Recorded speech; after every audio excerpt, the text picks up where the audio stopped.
There is a deck board I pulled off a pile destined for the skip. It was gray, cracked along the grain, and dried out like driftwood. It is the kind of board most people look at and say, yeah, that's done. I mixed three things in a jar for 30 seconds and wiped it on with a rag. Within 10 minutes, the gray was gone. The grain was back. The wood looked like it had just come out of a lumber yard. It cost $2 of materials. And you should stick around because near the end of this video, I am going to give you a second recipe. A $5 version for indoor wooden furniture that uses a different formula entirely. I will explain exactly why you cannot use the outdoor recipe inside because it will stain and ruin what you are trying to restore. Two recipes, two completely different jobs, one video. Let's go. You already know what happens to wood left outside. That silver gray color creeps across a fence over 2 or 3 summers. The rough surface catches your hand on a deck board. The way the grain opens and checks makes the wood start to look more like something dug up than something built. That is not rot, that is dehydration. Wood fibers, when the tree was alive, were full of oils and resins produced by the tree itself. You cut the tree, mill the boards, and install them outside, and year by year, sun and rain leach those oils out. The fibers dry, the surface oxidizes, and the grain opens. The wood goes gray and looks dead. It isn't dead, it is thirsty. What you are about to make feeds it back. You need a penetrating oil to rehydrate the fibers, a solvent to carry that oil deep into the grain rather than letting it sit on top, and an acid to lift the oxidation before the oil goes in. 3 ingredients, each doing a specific job. And here's the part that gets me. Arab craftsmen were using a version of the same formula, linseed oil, turpentine from wild pistachio trees, and mineral pigments to preserve and color wood as far back as the early Middle Ages. The blue doors, shutters, and window frames of Greece, the Greek islands, and North Africa. That particular blue that is instantly recognizable as Mediterranean. That tradition goes back to a linseed oil and turpentine base applied to protect wood against brutal sun and salt air. A version of this mixture has been keeping outdoor wood alive in some of the harshest climates on Earth for over 1,000 years. The 3 ingredients in your jar have not changed.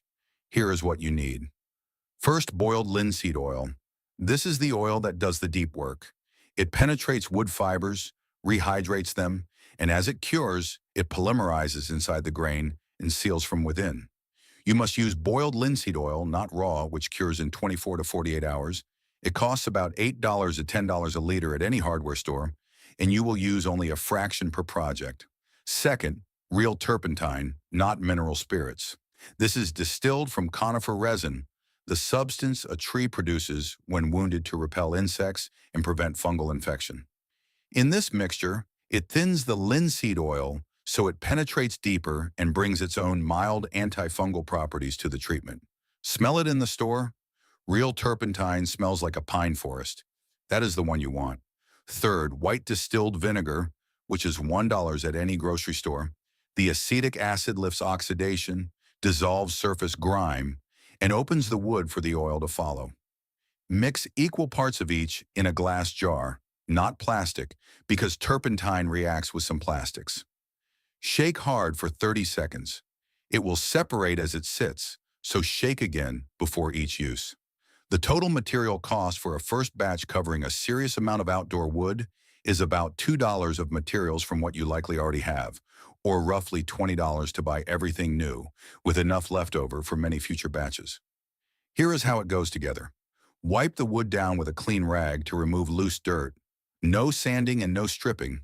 That is the point. Apply the mixture with a cotton rag or old brush, working in the direction of the grain. Use a generous amount because weathered wood is dry and it wants to drink. The gray surface will begin shifting almost immediately as the vinegar lifts the oxidation and the oil starts darkening the grain. Work it in with firm strokes along the grain. Let it sit for 10 to 15 minutes, then wipe off the excess with a clean, dry rag.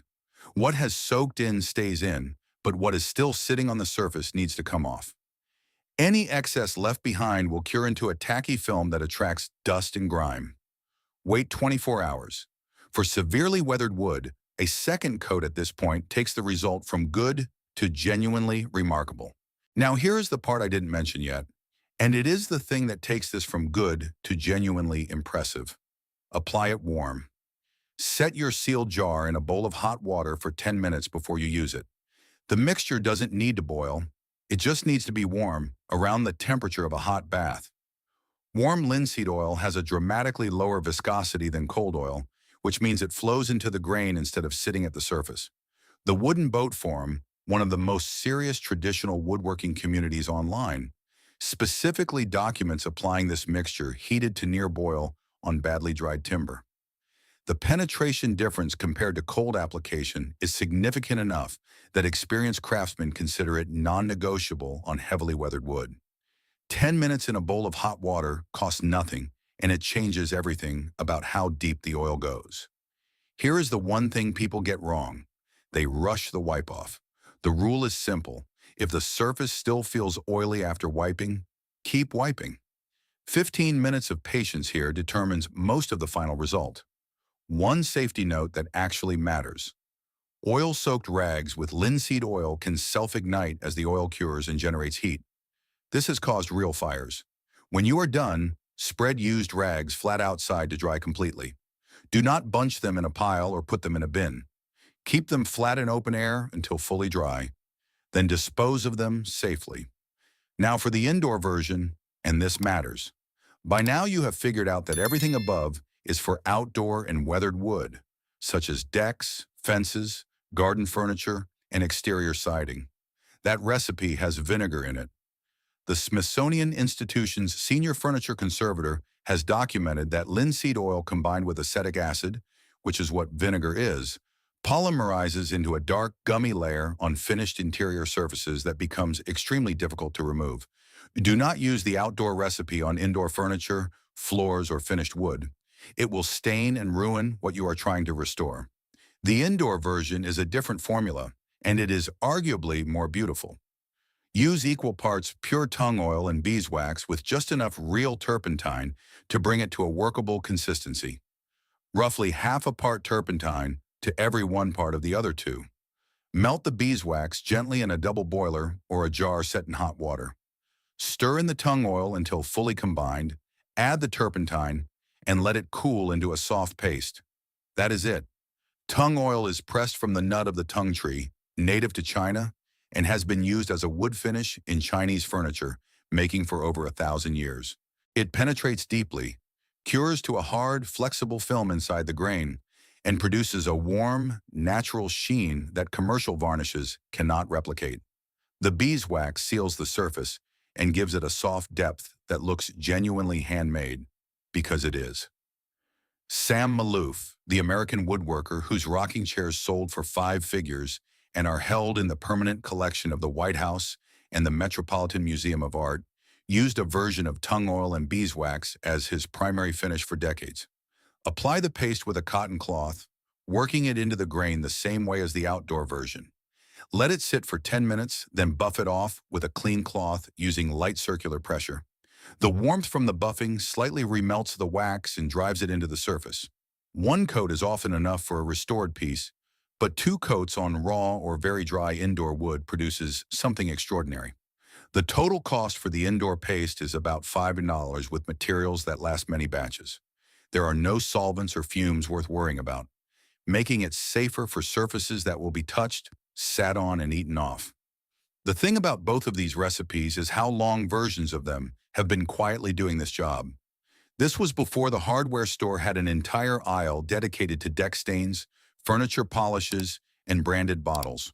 Before contractors charged $2,000 to resurface a grayed-out deck, craftsmen, farmers, and builders were mixing linseed oil and turpentine in back sheds, and cabinet makers were rubbing beeswax and oil into furniture by hand.